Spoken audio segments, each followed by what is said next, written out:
Okay तो इस question में क्या है कि अ balloon which always remains spherical is being inflated by pumping in 900 centimeter cube of gas per second. Find the rate at which the radius of the balloon is increasing when the radius is 15 centimeter. तो again इस question में भी दो sentence है. तो पहला sentence पढ़ के हम लोग देखते हैं उसमें क्या इन्फॉर्मेशन दिया हुआ है कि यहाँ पर एक बैलून जो है वो स्पेरिकल ही रह जाता है. It remains spherical if it's being inflated, मतलब अगर मैं उसको बढ़ाऊँगा फुलाऊँगा तो by pumping in 900 centimetre cube of gas per second.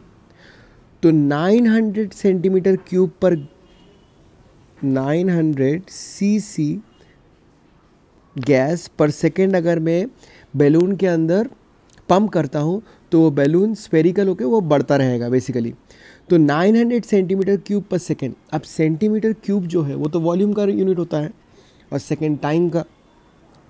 तो अब पंप कर रहे हैं मतलब क्या है, ये चेंज हो रहा है. The volume is changing, volume of the spherical balloon is changing.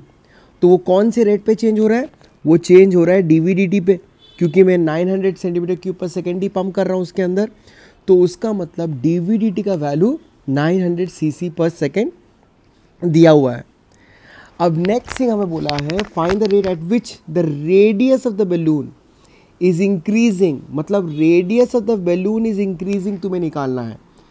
Increasing का मतलब जब भी इंक्रीजिंग या डिक्रीजिंग वर्ड आया समझ लेना वो चेंज हो रहा है.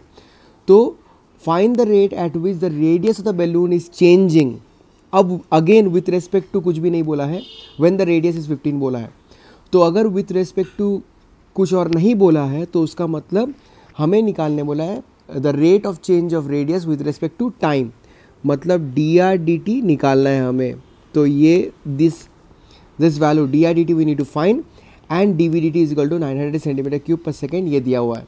और यहाँ पर जो रेडियस 15 है ये एक पर्टिकुलर टाइम के लिए, जैसे मैंने प्रीवियसली बोलते आ रहा हूँ. तो सिमिलरली हमें यहाँ पर स्टार्ट करना पड़ेगा. Let the radius of the balloon be r. तो हम लोग let the radius of the balloon be r centimetre. तो यहाँ पर अगर मैं रेडियस को r ले लिया तो अभी जैसे ही रेडियस r लिया तो मुझे वॉल्यूम ऑफ द स्फीयर मिल जाएगा, स्फेरिकल बैलून मिल जाएगा. Now volume v of the balloon. तो अगर बैलून का मुझे वॉल्यूम निकालना है that will be equal to, तो स्फीयर का वॉल्यूम का फॉर्मूला होता है 4/3 पाई r क्यूब. ये हो गया सेंटीमीटर क्यूब. ठीक है, प्लीज़ याद रखना. तो अभी मुझे क्या पता है, मुझे dv/dt का वैल्यू पता है 900 सेंटीमीटर क्यूब पर सेकेंड, लेकिन मेरे पास v है. तो v is equal to 4/3 pi r cube. अब अगर dv/dt पता है मतलब नीचे में क्या है, t है. We are differentiating with respect to time, तभी जाके मुझे dv/dt मिलेगा.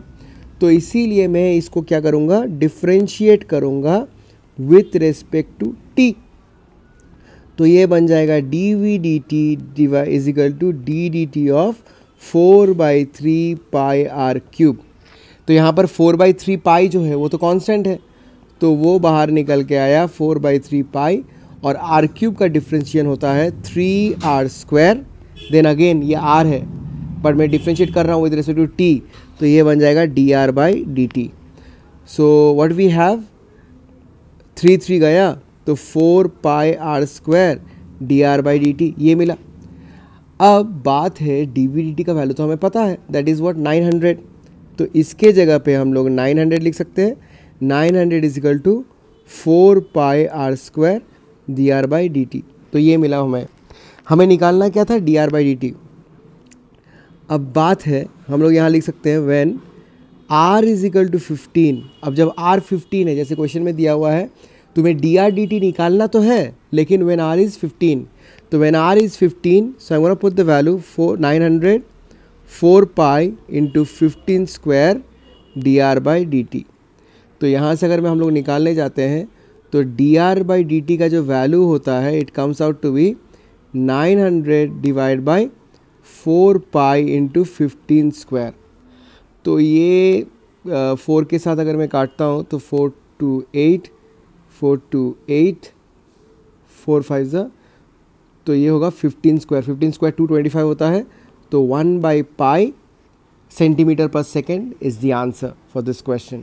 ठीक है, अच्छा let's move on to the next question. तो यहाँ पर क्या है, a balloon which always remain spherical has a variable radius. तो ऑब्वियस सी बात है, एक स्पीयर का एक ही डायमेंशन होता है, दैट इज़ रेडियस। तो अगर बैलून यहाँ पर क्या बोला है, बैलून जो है वो स्पेरिकल है and has a variable radius, तो मतलब उसका जो रेडियस है वो चेंज हो रहा है, तो रेडियस चेंज होने से उसका वॉल्यूम भी चेंज होगा।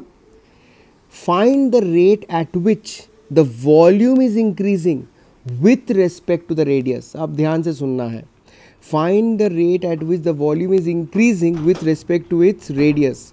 तो उसका मतलब इस क्वेश्चन में हमें, अच्छा ये क्वेश्चन कंप्लीट नहीं है, when the radius is 10 centimetre कर देते हैं यहाँ पर, एक सेकेंड, तो इसको मैं 10 सेंटीमीटर करता हूँ। तो यहाँ पर हमें निकालना है rate at which the volume is increasing with respect to radius. अब ये प्रीवियसली जितना भी सारा क्वेश्चन किया है ये थोड़ा अलग है। क्यों अलग है? क्योंकि यहाँ पर rate at which the volume is increasing बस उतना तक नहीं बोला है, विथ रिस्पेक्ट टू रेडियस बोला है। तो विथ रिस्पेक्ट टू रेडियस मतलब हमें निकालना है यहाँ पर dv/dr। अगर rate of change of volume बोलता तो dv/dt, लेकिन जस्ट बिकॉज यहाँ पर विथ रिस्पेक्ट टू रेडियस बोला है तो we have been asked to find dv/dr। ठीक है, and when r is 10 centimetre. तो अगेन हम लोग स्टार्ट करेंगे इसको, let the radius of the spherical balloon be r। तो वो लेने के बाद फिर v ले लेंगे, v will be equal to 4/3πr³, just like the previous one. फिर अब जब इसको डिफ्रेंशिएट करेंगे, so when I am gonna differentiate this one, इसको मैं डिफ्रेंशिएट करूंगा with respect to r, no more t। r के रेस्पेक्ट में करेंगे क्योंकि मेरे पास dv/dr निकालना है। तो जैसे ही r के रेस्पेक्ट में करूंगा तो ये बन जाएगा dv/dr, ddr ऑफ 4/3, एक सेकेंड, 4/3πr³। तो 4/3π कॉमन है, कांस्टेंट है, सॉरी वो बाहर गया, और r³ का डिफ्रेंशिएशन होगा 3r², ख़त्म। अब इसके बाद dr/dt नहीं करेंगे because we are differentiating with respect to r, तो इसलिए 4/3π 3r²। So what we get is 4πr², 3 cut जाएगा, so we have the answer as 4πr²। उसके बाद r का वैल्यू 10 दिया हुआ है, तो when r is equal to 10 तो dv/dr बन जाएगा 4π × 10², so that comes out to be 400π। इसका यूनिट हो जाएगा सेंटीमीटर क्यूब पर सेंटीमीटर। ऊपर का centimetre cube for the volume and नीचे centimetre for the radius. Don't cut this one, centimetre cube और सेंटीमीटर को काटने का ज़रूरत नहीं है, you just leave it like that. तो ये लिखने का मतलब है कि this value signifies the rate of change of volume with respect to radius. ठीक है, तो ये कंप्लीट करना खुद से। अच्छा नेक्स्ट क्वेश्चन। सो यहाँ पर क्या है कि a particle moves along a curve 6y is equal to x³ + 2। तो ये कर्व है, basically this is a curve, और जो पार्टिकल है, एक पार्टिकल है उस कर्व में मूव कर रहा है। तो सपोज यहाँ पर मैं एक कर्व बना रहा हूँ, तो उसका इक्वेशन है 6y is equal to x³ + 2। Then what it says, find point, मुझे एक पॉइंट निकालना है ऑन द कर्व, उस कर्व पे एक ऐसा पॉइंट निकालना है at which the y coordinate, मतलब एक ऐसा पॉइंट निकालना है x, y, the y coordinate is changing 8 times as fast as the x coordinate. मतलब मेरा जो y कोऑर्डिनेट चेंज हो रहा है वो 8 गुना ज़्यादा x कोऑर्डिनेट के चेंज होने से होगा। Okay, the y coordinate is changing 8 times as fast as the x coordinate. अब चेंज कर रहा है, तो चेंज करना मतलब रेट ऑफ चेंज, मतलब डिफ्रेंसिएशन आएगा। लेकिन अगेन यहाँ पर विथ रेस्पेक्ट टू कुछ भी नहीं बोला है, तो अगर विथ रेस्पेक्ट टू कुछ नहीं बोला है, so the change of y coordinate means dy/dt। तो change of y coordinate is dy/dt and change in x coordinate is dx/dt। तो dy/dt is equal to 8 times D X by D T, जैसे question में बोला है. This represents the change in Y and D X D T represents the change in x.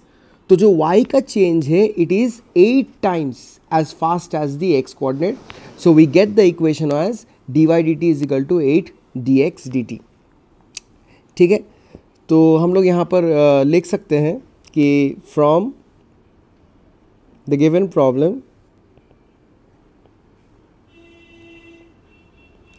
As the y coordinate changes 8 times as fast as the x coordinate. So dy by dt is equal to 8 dx by dt. ठीक है, ये मेरा equation आ गया.